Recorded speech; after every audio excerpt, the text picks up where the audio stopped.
começando Café Terapia comigo, Lari Marola. O conteúdo que eu vou trazer aqui, eu já preguei, já ministrei na minha igreja, eu vou pôr o link depois para você poder ver como que foi esse momento. Mas eu quero trazer aqui um resuminho do que eu falei, como uma forma de te incentivar a aprender mais sobre as suas relações, os níveis que existem nas nossas relações, que a gente vai construindo, que a gente vai mantendo, que a gente vai conseguindo de alguma forma gerir na nossa vida. A primeira coisa que a gente tem que entender é que cada relação que nós temos, ela demanda de nós um nível, tá? Então, primeiro, existem aquelas relações que são extremamente profundas, que de fato são aquelas com intimidade, com muita troca, com muita vulnerabilidade. São pouquíssimas as pessoas na nossa vida que a gente abre assim, escancara o nosso coração e rasga a nossa alma, não é verdade? Elas são poucas, elas a gente conta na mão, são aquelas relações que você sabe que dariam a vida por você e você dá a vida por elas, de tão profunda que elas são. São pouquíssimas. A gente tem que apreciar essas pessoas, mas tem que tomar cuidado, porque a gente conhece tanto aquela pessoa na profundidade que a gente tem muita arma para usar contra ela no momento que a gente tá mal. Então são relações de muito risco. Relações que a gente acaba machucando, se decepcionando, enfim, se expondo. Só que essa troca, né, é muito profunda, é muito bom ter aquela pessoa na nossa vida, tem muito amor, muito afeto, mas também tem muito risco. Qualquer coisa que aconteça, aquilo vai afetar a nossa vida, e até mesmo a nossa produtividade, né, as outras áreas vai respingando, porque são relações que a gente, de fato, tem muita profundidade.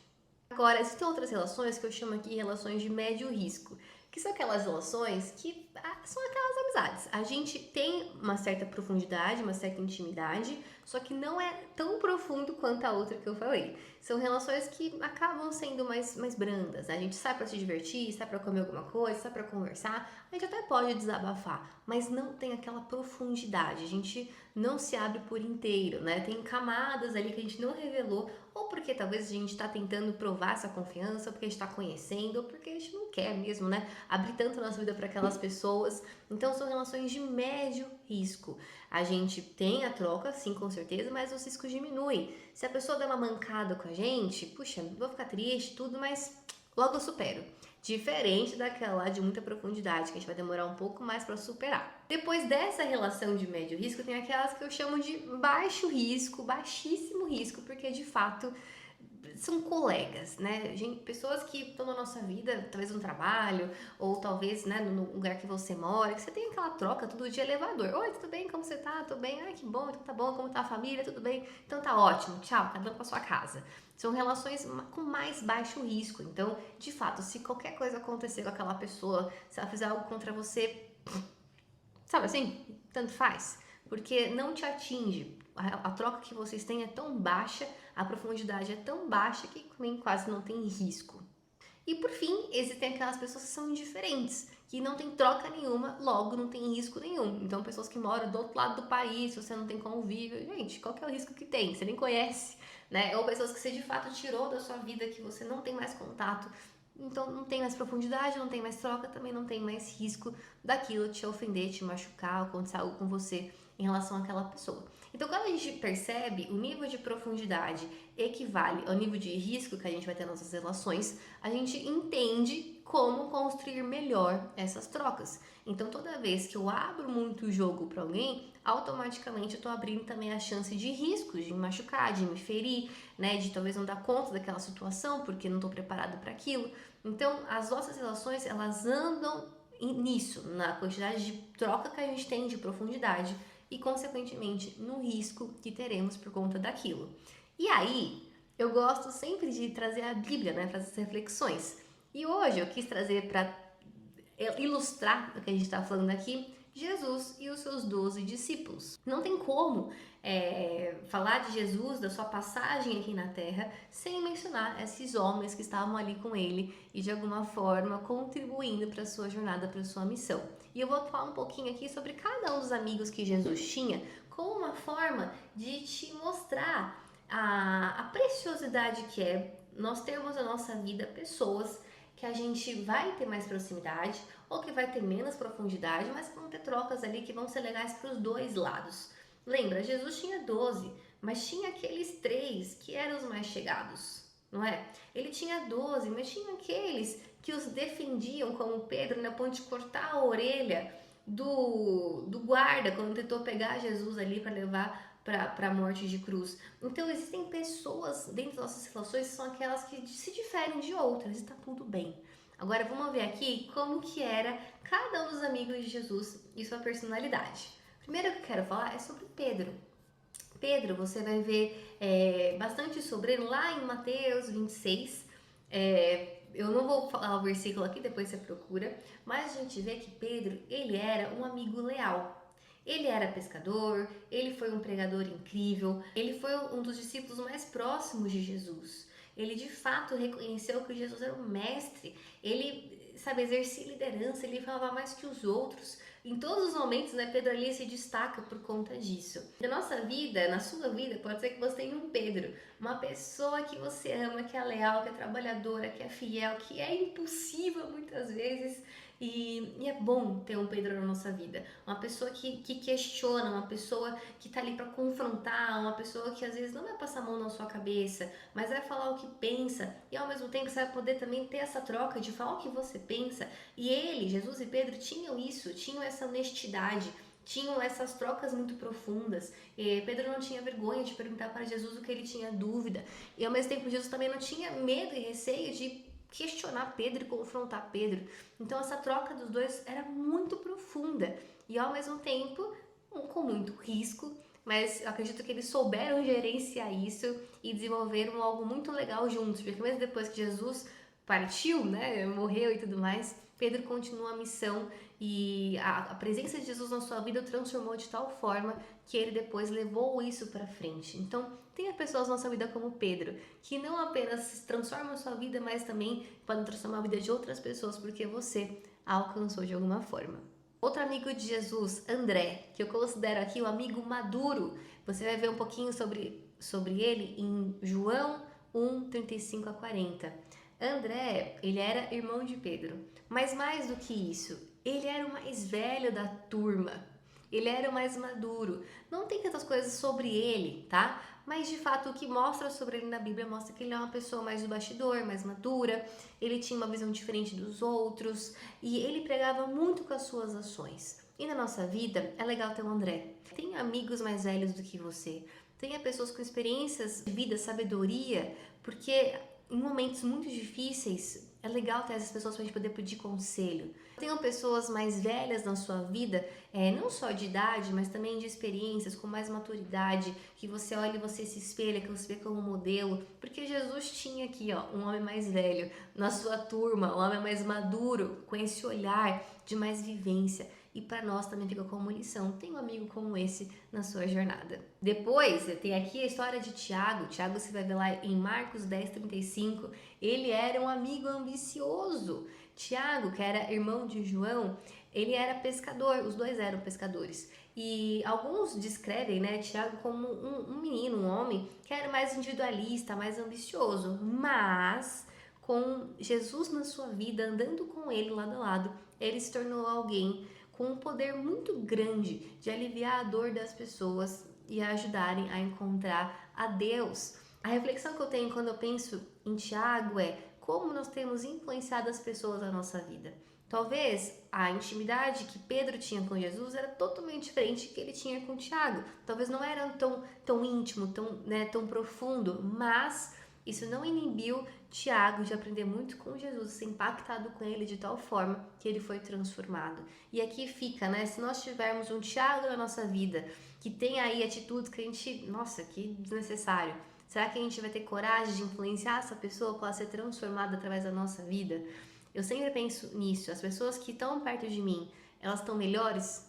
Elas estão conseguindo sair das nossas conversas mais impactadas? Como a minha vida tem sido luz para essas pessoas, né? Porque amizades, se não tiverem isso, então acho que não tá valendo a pena, né? A gente tem que ter amizades para poder se transformar e se lapidar e não se deteriorar e se autodestruir. Então pense nisso. Quem são os Tiagos aí na sua vida que você tem a chance de influenciar e transformar ao longo da sua jornada? Outro amigo de Jesus, João, que era o homem explosivo. Em Marcos 3:17, Ele tem até um jargão, né? Fala que ele é o filho do trovão. Então imagina, deve ser alguém extremamente explosivo, sai de baixo. Mas ao mesmo tempo, ele foi o discípulo que a Bíblia fala que Jesus mais amava. Ele, João, ele tinha uma habilidade de ler pessoas. E ele foi a pessoa que identificou que Judas seria o traidor. É muito legal ter pessoas como João na nossa volta, que a gente vai amar muito e ao mesmo tempo que vão ser pessoas capazes de ver pontos que a gente não está conseguindo ver muitas vezes, ou nos alertar para situações que ali a gente pode cair, a gente pode se exceder, a gente pode errar. Jesus tinha João na sua vida, mas não só ele tinha João, como os outros discípulos também. Todos tinham João perto de si. Então, às vezes, o que a gente vê na relação de João com Jesus, a gente também pode imaginar que existia com os outros discípulos. Talvez ele era essa pessoa que conseguia dar feedbacks, que conseguia alertar, que conseguia ver coisas e ler pessoas de uma forma muito interessante, e o grupo se beneficiava por conta da presença de João. Essa honestidade, né, que às vezes a gente encontra nesses amigos pode doer tanto. Só que é muito bom quando a gente tem pessoas que estão dispostas a não ficar passando a mão na nossa cabeça, mas mostrar coisas que a gente pode mudar na nossa vida e aperfeiçoar. Outro amigo que Jesus tinha, Filipe, que eu chamei aqui de o realista. Não tem tantos relatos sobre Filipe, o único que tem foi esse que eu achei aqui em João 6, 5 a 7. E nesse versículo, eles estão no meio da multiplicação dos pães e peixes, e Felipe, super realista, falou: é impossível multiplicar. As pessoas pé no chão. Só que ao mesmo tempo é importante ter pessoas assim, não é? Às vezes a gente tá voando tanto e ter uma pessoa assim na nossa vida ajuda a gente a voltar para as nossas bases. E no outro lado, é legal ter alguém assim também que a gente possa influenciar e desenvolver nessa pessoa um pouco mais de fé.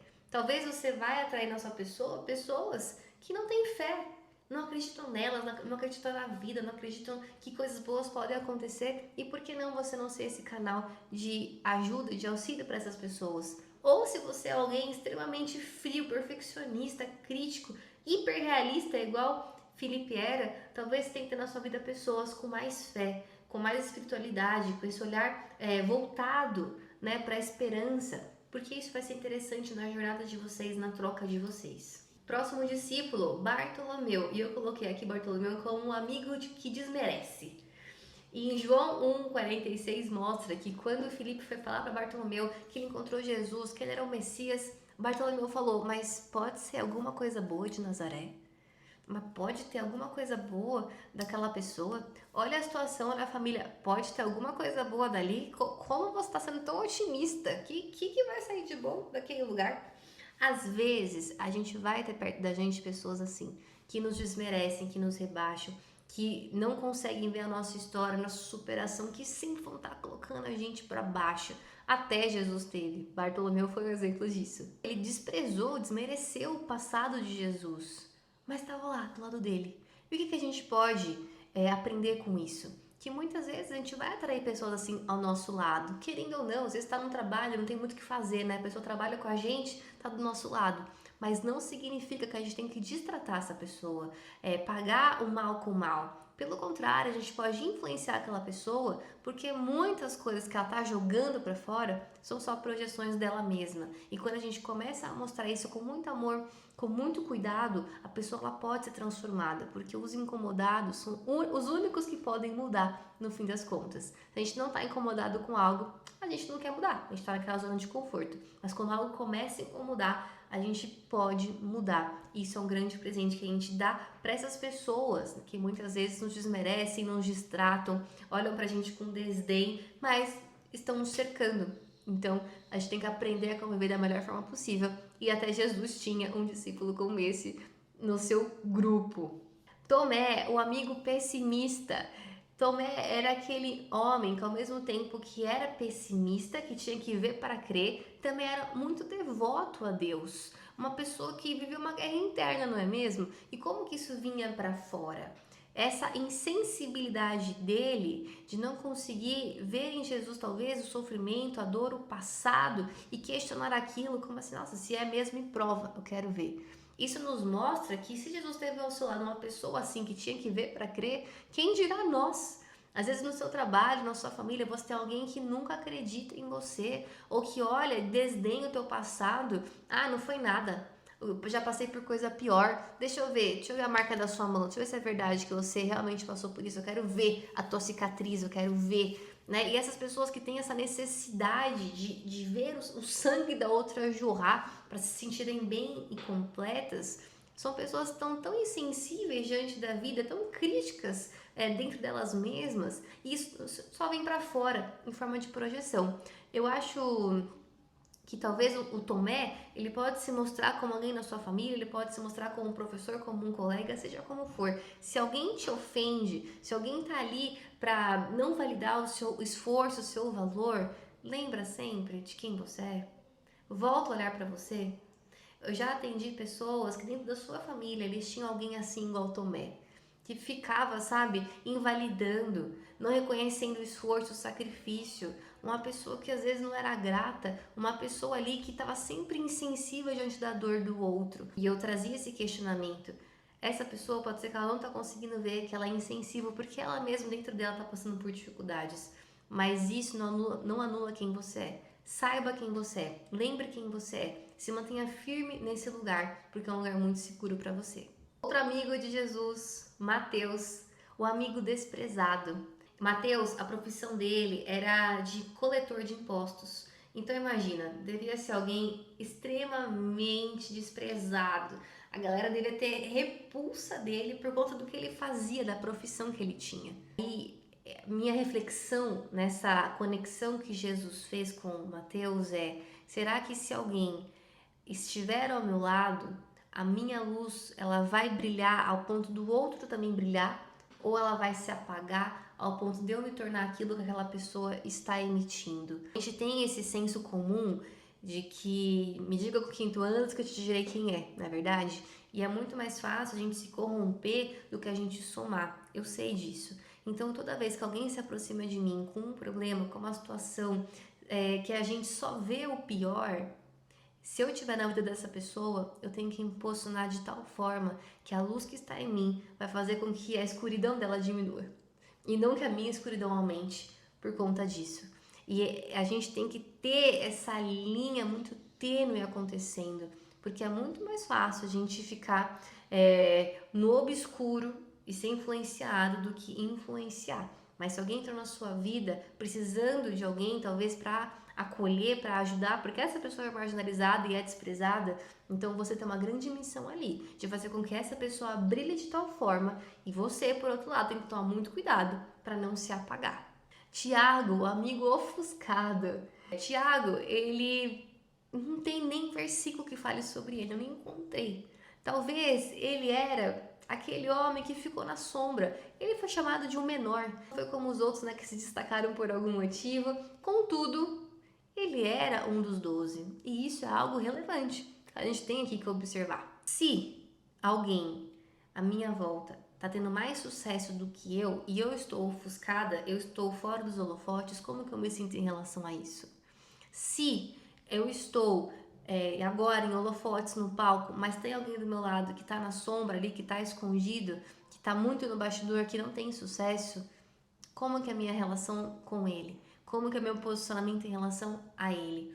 Ter um Tiago na nossa vida é uma constante recordação que a gente não nasceu para ficar na sombra, que a gente não nasceu para ficar escondido, a gente nasceu para trazer ao mundo coisas novas, a gente nasceu para trazer ao mundo uma contribuição, mas se em algum momento eu estiver mais escondida, fora dos holofotes, não posso me comparar com quem está lá fazendo.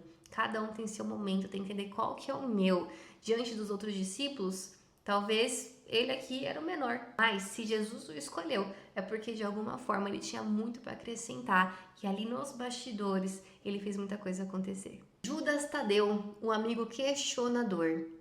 Em João 14, 21, ele questiona Jesus. Ué, Jesus, mas por que você só vai se manifestar para a gente e não para o mundo? Ele não entendia o tempo, ele não entendia a missão de Jesus. Judas Tadeu não entendia o que estava acontecendo, só que mesmo assim ele estava ali com os 12. E Jesus, com muita paciência, sempre estava ensinando, mostrando e trazendo as respostas para Judas Tadeu e o ajudando a enxergar a sua missão, mas não uma missão que pararia só nele, mas que atingiria todos os outros homens ali, né? E é interessante porque cabe a nós também, às vezes, ter muita paciência com pessoas que nos cercam, porque elas não estão vendo o que a gente está vendo, não estão idealizando o que a gente está idealizando, mas não significa que elas não podem contribuir, porque se elas estão ali, a gente escolheu elas para estar ao nosso lado de alguma forma, porque nós vemos o potencial que elas têm, e cabe a nós despertar esse potencial nessas pessoas. Próximo discípulo, Simão, o amigo revolucionário. Em Atos 1:6 mostra que Simão, ele fazia parte de um grupo chamado Zelote, que era tipo um partido político. Então, ele não via Jesus apenas como líder religioso que estava se levantando uma voz. Ele via Jesus como revolucionário e ele entrou para esse grupo, ele aceitou o chamado porque ele acreditava que Jesus faria uma grande revolução política, porque ele revolucionou muitas áreas, né? Até mesmo essa questão política, não tem como. Só que naquele momento Simão não estava entendendo o que estava acontecendo também, porque ele foi com uma expectativa e encontrou uma outra realidade. Ele encontrou alguém que estava cheio de amor, que ensinava, que trazia as multidões e passava tempo, horas, ó, se dedicando ali ao ensino, à cura, a fazer milagres. E é legal porque essa lealdade com que Simão seguiu Jesus fez com que ele virasse um revolucionário para mudar pessoas. Então essa revolução individual que ele estava buscando, dessa revolta que ele tinha, ele colocou isso em outro lugar e ele começou a transformar as pessoas à sua volta e colocou toda essa energia que ele tinha para ajudar as pessoas nas suas demandas, nas suas dores. Se você é líder, né, você está em uma posição de liderança, se você quer isso, saiba que como Jesus, você tem que ter esse olhar também, de ver o potencial das pessoas, por mais que está sendo usado para o mal, e pegar esse potencial e colocar num lugar que vai dar muitos frutos e ajudar muitas pessoas, porque não vai parar nela, mas vai acabar atingindo outras pessoas também. Judas, o amigo traidor, ai, ai, ai, esse daqui todo mundo sabe, né? E é interessante porque Jesus sabia que alguém iria traí-lo. E quando Judas o trai, ele sabia que aquilo estava para acontecer. Talvez a gente não vai conseguir, ao longo da nossa jornada, com as nossas amizades, pessoas que nos cercam, a nossa família, estarem isentos de traições. Porque as pessoas erram.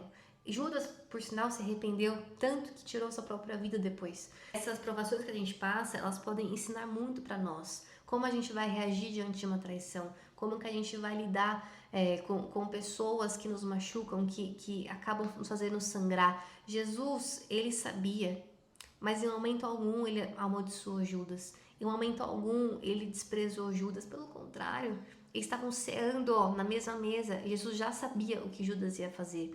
É claro que a gente não tem que ser, né, ingênuo ao ponto de ter pessoas assim na nossa volta que vão querer o mal, mas que a gente não troque mal com mal. Que a gente aprenda, perdoe, se cure e resignifique essas memórias que nos machucam tanto, porque a gente pode dar uma segunda chance, né? A gente pode fazer com que desses lugares de muita dor saiam muitos aprendizados e muitas pessoas sejam curadas por conta disso. Foram os 12 amigos de Jesus, os discípulos, pessoas que ele chamou para perto dele, e eu acho muito legal analisar cada uma dessas pessoas, porque todas são muito diferentes.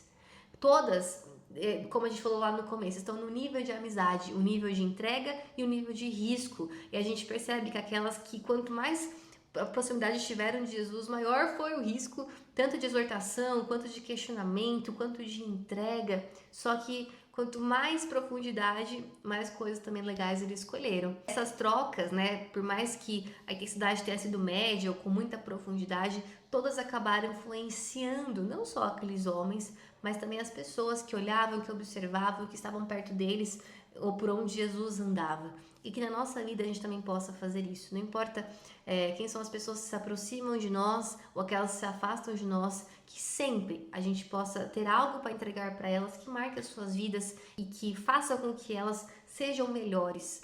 Eu gosto muito de pensar assim, a pessoa ela pode não estar na minha vida mais hoje, mas quando ela lembrar de mim, que ela lembre de um aprendizado. Não somos perfeitos, mas todo mundo aqui pode ser aperfeiçoado. Eu espero que esse conteúdo tenha sido rico para você. Se você identificou algum amigo assim como o que Jesus tinha na sua vida, conta aqui para eu saber. Vai ser muito legal conversar sobre isso contigo. Um beijo e até o próximo.